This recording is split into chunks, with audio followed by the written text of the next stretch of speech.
Hi friends, welcome to my channel. ಹಲಸಿನಕಾಯಿಯ ಸೊಳೆ ಕೊಚ್ಚಲನ್ನು ಯಾವ ರೀತಿ ಮಾಡೋದು, ಹೇಗೆ ಮಾಡೋದು ಅಂತ ತಿಳಿಸ್ಕೊಡ್ತೀನಿ. ರುಚಿಯಾಗಿರುತ್ತೆ ಮತ್ತು ತುಂಬ ಟೇಸ್ಟಿಯಾಗಿರುತ್ತೆ. ಅದರಲ್ಲೂ ಇದು ಹಿಂದಿನ ಕಾಲದವರ ಒಂದು ಸ್ನ್ಯಾಕ್ಸ್ ಅಂತಲೇ ಹೇಳ್ಬೋದು. ಮೊದಲಿನ ಕಾಲದಲ್ಲಿ ನಮಗೆ ಫಾಸ್ಟ್ ಫುಡ್ ಇಲ್ಲದೆ ಇರೋ ಕಾರಣ ಇದನ್ನೇ ಮಾಡಿಕೊಂಡು ತಿಂತಾಯಿದ್ರು. ಇದೇ ರೀತಿ ಗೇರು ಬೀಜವನ್ನು ಸುಡ್ತಾಯಿದ್ರು, ಹಾಗೆ ಬೇಳೆಗಳಿಂದ ಒಬ್ಬಟ್ಟನ್ನು ಮಾಡ್ತಾಯಿದ್ರು. ಇದೇ ರೀತಿ ನಾನಾ ರೀತಿಯ ರೆಸಿಪಿಗಳನ್ನು ಮಾಡ್ತಾಯಿದ್ರು. ನಾನು ನಿಮಗೆ ನನ್ನ ವಿಡಿಯೋದಲ್ಲಿ ಎಲ್ಲವನ್ನು ತೋರಿಸ್ತೀನಿ. ಇದರಲ್ಲಿ 2 ವಿಧವಾಗಿ ಮಾಡ್ಬೋದು.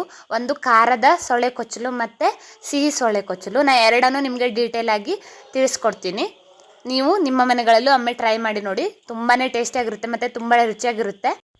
ಅದರಲ್ಲೂ ಈ ಹಲಸಿನ ಹಣ್ಣಿನ ಸೀಸನ್ ಮುಗಿತಾ ಬಂತು ಅಲ್ವಾ, ಹಾಗಾಗಿ ನಿಮಗೆ ಹೇಗೆ ಮಾಡೋದು ಅಂತೆಲ್ಲ ತೋರಿಸ್ಕೊಡ್ತೀನಿ. ಮೊದಲನೇದಾಗಿ ನೋಡ್ತಾ ಇರ್ಬೋದು, ಈ ರೀತಿಯಾಗಿ ಹಲಸಿನಕಾಯಿಯನ್ನು ಚಿಕ್ಕ ಚಿಕ್ಕ ಪೀಸ್ಗಳಾಗಿ ಕಟ್ ಮಾಡ್ಕೋಬೇಕು.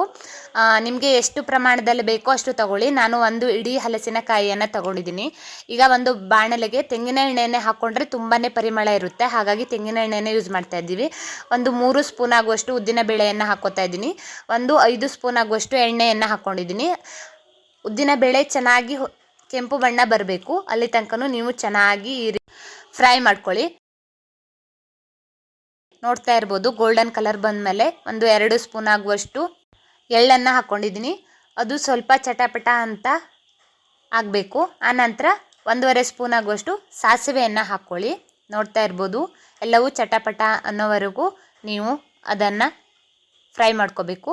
ಹಾಗೆ 1 ಸ್ಪೂನ್ ಆಗುವಷ್ಟು ಇಲ್ಲಿ ನಾನು ಅರಿಶಿನವನ್ನು ಕೂಡ ಹಾಕ್ಕೋತಾ ಇದ್ದೀನಿ.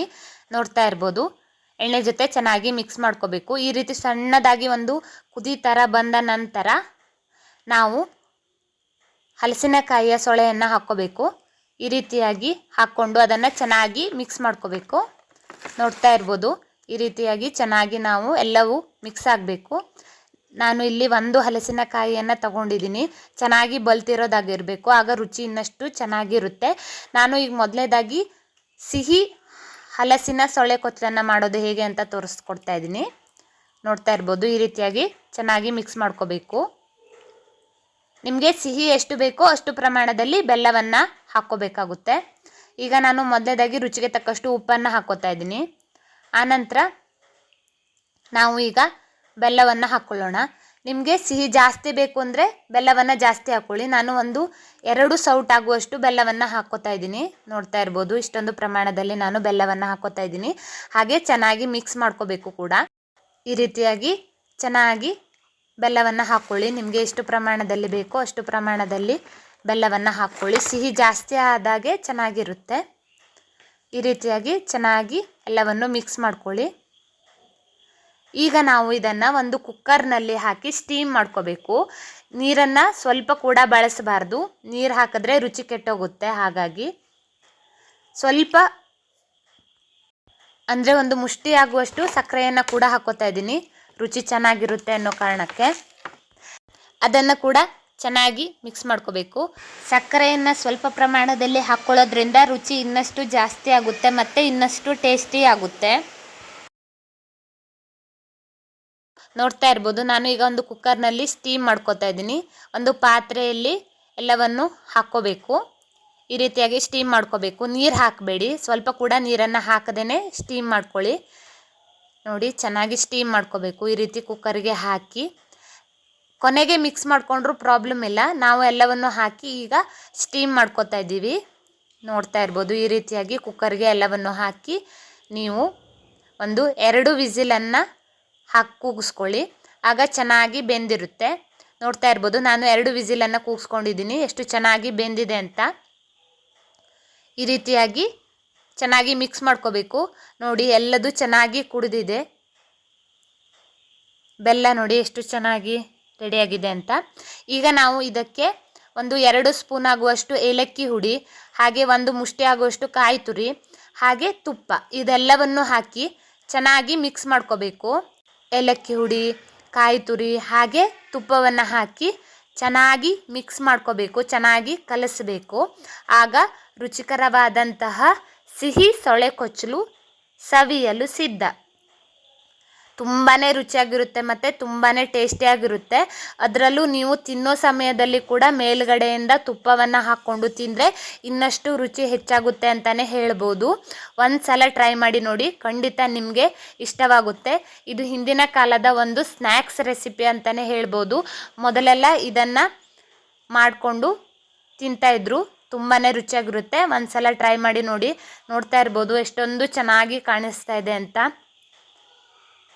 ರುಚಿ ಕೂಡ ಅಷ್ಟೇ ಚೆನ್ನಾಗಿತ್ತು. ಹಾಗೆ ಈಗ ನಾನು ಖಾರದ ಸೊಳೆ ಕೊಚ್ಚಲು ರೆಸಿಪಿಯನ್ನು ಹೇಗೆ ಮಾಡೋದು ಅಂತ ತಿಳಿಸ್ಕೊಡ್ತೀನಿ. ಇದು ಸಿಹಿ ಇಷ್ಟ ಇಲ್ಲದವರಿಗೆ ತುಂಬಾ ರುಚಿಯಾಗಿರುತ್ತೆ. ನೀವು ಸಿಹಿ ಇಷ್ಟಪಡದೇ ಇರೋವಂಥರಾದರೆ ಈ ರೀತಿ ಖಾರದ್ದು ಕೂಡ ಮಾಡ್ಕೋಬೋದು. ಅದನ್ನು ಹೇಗೆ ಮಾಡೋದು ಅಂತ ತೋರಿಸ್ತೀನಿ. ಈಗ ಅದೇ ಒಂದು ಬಾಣಲೆಗೆ ನಾವು ಎಣ್ಣೆಯನ್ನು ಹಾಕಿ ಕಾಯೋವರೆಗೂ ಇಟ್ಕೋಬೇಕು. ಹಾಗೆ ಒಂದು ಮಿಕ್ಸಿ ಜಾರಿಗೆ ನಿಮಗೆ ಖಾರ ಎಷ್ಟು ಬೇಕೋ ಅಷ್ಟು ಹಸಿಮೆಣಸನ್ನು ಈ ರೀತಿ ಮಿಕ್ಸಿ ಜಾರಿಗೆ ಹಾಕ್ಕೋಬೇಕು. ನೋಡ್ತಾ ಇರ್ಬೋದು ನಾವು ಇಲ್ಲಿ ಸ್ವಲ್ಪ ಖಾರವನ್ನು ಜಾಸ್ತಿನೇ ತೊಗೊಂಡಿದ್ದೀವಿ, ಪ್ರಮಾಣ ಜಾಸ್ತಿ ಇರೋದ್ರಿಂದ.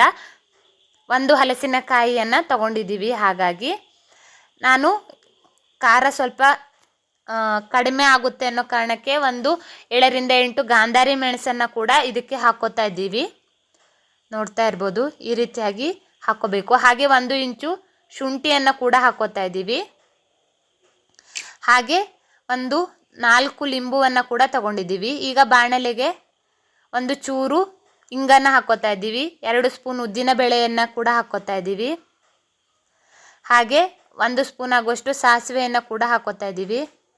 ಹಾಗೆ 1 ಚೂರು ಅರಿಶಿನವನ್ನು ಕೂಡ ಹಾಕ್ಕೋತಾ ಇದ್ದೀವಿ. ಹಾಗೆ 3 ರಿಂದ 4 ಕರಿಬೇವನ್ನು ಕೂಡ ಹಾಕ್ಕೋತಾ ಇದ್ದೀವಿ. ಈ ರೀತಿಯಾಗಿ ಒಗ್ಗರಣೆಯನ್ನು ಮಾಡ್ಕೋಬೇಕು. ಈ ಒಗ್ಗರಣೆಗೆ ನಾವು ಈಗ ಸೊಳೆಯನ್ನು ಹಾಕಬೇಕು, ಹಲಸಿನ ಸೊಳೆಯನ್ನು ಹಾಕಬೇಕು. ಈಗ ಚೆನ್ನಾಗಿ ಮಿಕ್ಸ್ ಮಾಡ್ಕೋಬೇಕು. ಈ ರೀತಿಯಾಗಿ ಚೆನ್ನಾಗಿ ಮಿಕ್ಸ್ ಮಾಡ್ಕೋಬೇಕು. ನೋಡಿ ಈ ರೀತಿಯಾಗಿ ಚೆನ್ನಾಗಿ ಪ್ರತಿಯೊಂದಕ್ಕೂ ಒಗ್ಗರಣೆ ತಾಕುವ ರೀತಿ ಚೆನ್ನಾಗಿ ಈ ರೀತಿ ಮಿಕ್ಸ್ ಮಾಡ್ಕೋತಾ ಬರಬೇಕು. ಈಗ ನಾನು ಮೆಣಸಿನ ಪೇಸ್ಟ್ ಮಾಡ್ಕೊಂಡಿದ್ದೆ ಅಲ್ವಾ, ಅದನ್ನು ಕೂಡ ಹಾಕ್ಕೋತಾ ಇದ್ದೀನಿ. ಮೆಣಸಿನ ಪೇಸ್ಟನ್ನು ಗ್ರೈಂಡ್ ಮಾಡ್ಕೊಂಡಿದ್ದೆ, ಅದನ್ನು ಕೂಡ ಹಾಕ್ಕೋತಾ ಇದ್ದೀನಿ. ಈಗ ಇದನ್ನು ಕೂಡ ಚೆನ್ನಾಗಿ ಮಿಕ್ಸ್ ಮಾಡ್ಕೋಬೇಕು. ಸಿಹಿ ಸೊಳೆ ಕೊಚ್ಚಲು ಥರನೇ, ಆದರೆ ಬೆಲ್ಲ ಮಾತ್ರ ನಾವು ಆ್ಯಡ್ ಮಾಡಬಾರ್ದು ಅಷ್ಟೇ. ಆದರೆ ಈ ಖಾರದ ಸೊಳೆ ಕೊಚ್ಚಲಿಗೆ ಸ್ವಲ್ಪ ನೀರನ್ನು ಹಾಕ್ಕೊಳ್ಳಿ. ಯಾಕೆ ಅಂದರೆ ಸಿಹಿ ಸೊಳೆ ಕೊಚ್ಚಲಿಗೆ ಆದರೆ ಬೆಲ್ಲವನ್ನು ಹಾಕಿರೋದಕ್ಕೆ ಸ್ವಲ್ಪ ನೀರು ಹೊಡೆಯುತ್ತೆ, ಆದರೆ ಇದು ನೀರು ಹೊಡೆಯಲ್ಲ ಅನ್ನೋ ಕಾರಣಕ್ಕೆ ಸ್ವಲ್ಪ ನೀರನ್ನು ಹಾಕ್ಕೊಳ್ಳಿ. ಈಗ ನಾನು ರುಚಿಗೆ ತಕ್ಕಷ್ಟು ಉಪ್ಪನ್ನು ಹಾಕ್ಕೋತಾ ಇದ್ದೀನಿ. 4 ಲಿಂಬು ರಸವನ್ನು ಹಾಕ್ಕೋತಾ ಇದ್ದೀನಿ. ಈ ರೀತಿ ಹಾಕ್ಕೊಂಡು ಚೆನ್ನಾಗಿ ಮಿಕ್ಸ್ ಮಾಡ್ಕೋಬೇಕು.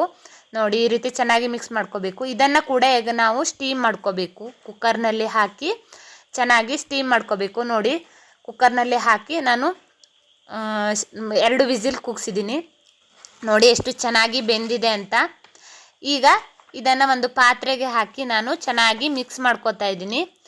ಈಗ ನಾವು ಇದಕ್ಕೆ ಕೂಡ 1 ಮುಷ್ಟಿ ಆಗುವಷ್ಟು ಕಾಯಿ ತುರಿಯನ್ನು ಹಾಕ್ಕೋಬೇಕು. ನೋಡ್ತಾ ಇರ್ಬೋದು ನಾನು ಇದನ್ನು 2 ವಿಸಿಲ್ ಕೂಗಿಸಿದ್ದೀನಿ. ಹಾಗೆ ಚೆನ್ನಾಗಿ ಸ್ಟೀಮ್ ಕೂಡ ಮಾಡ್ಕೊಂಡಿದ್ದೀನಿ. ಇದಕ್ಕೆ 1 ಮುಷ್ಟಿ ಆಗುವಷ್ಟು ಕಾಯಿ ತುರಿಯನ್ನು ಹಾಕಿ ಚೆನ್ನಾಗಿ ಮಿಕ್ಸ್ ಮಾಡಿಕೊಂಡ್ರೆ ರುಚಿಕರವಾದಂತಹ ಖಾರದ ಸೊಳೆ ಕೊಚ್ಚಲು ಸವಿಯಲು ಸಿದ್ಧ. ತುಂಬಾ ರುಚಿಯಾಗಿರುತ್ತೆ ಮತ್ತು ತುಂಬ ಟೇಸ್ಟಿಯಾಗಿರುತ್ತೆ. ನಾನು ಮೊದಲೇ ಹೇಳಿದಾಗೆ ಇದು ಹಳೆ ಕಾಲದ ಒಂದು ಬೆಸ್ಟ್ ಸ್ನ್ಯಾಕ್ಸ್ ರೆಸಿಪಿ ಅಂತಲೇ ಹೇಳ್ಬೋದು. ಒಂದು ಸಲ ಟ್ರೈ ಮಾಡಿ, ಖಂಡಿತ ನಿಮಗೆ ತುಂಬಾ ಇಷ್ಟ ಆಗುತ್ತೆ. Thanks for watching. ನಿಮಗೆ ಈ ವಿಡಿಯೋ ಇಷ್ಟ ಆದರೆ ಲೈಕ್ ಮಾಡಿ, ಶೇರ್ ಮಾಡಿ, ಕಮೆಂಟ್ ಮಾಡಿ. ನನ್ನ ಚಾನಲ್ಗೆ ಸಬ್ಸ್ಕ್ರೈಬ್ ಆಗಿ. ಇದೇ ರೀತಿಯ ಯೂಸ್ಫುಲ್ ವಿಡಿಯೋಗಳಿಗಾಗಿ ನನ್ನ ಚಾನಲ್ ಇರುವಂಥ ಇನ್ನಷ್ಟು ವಿಡಿಯೋಗಳನ್ನು ನೋಡಿ. Thank you.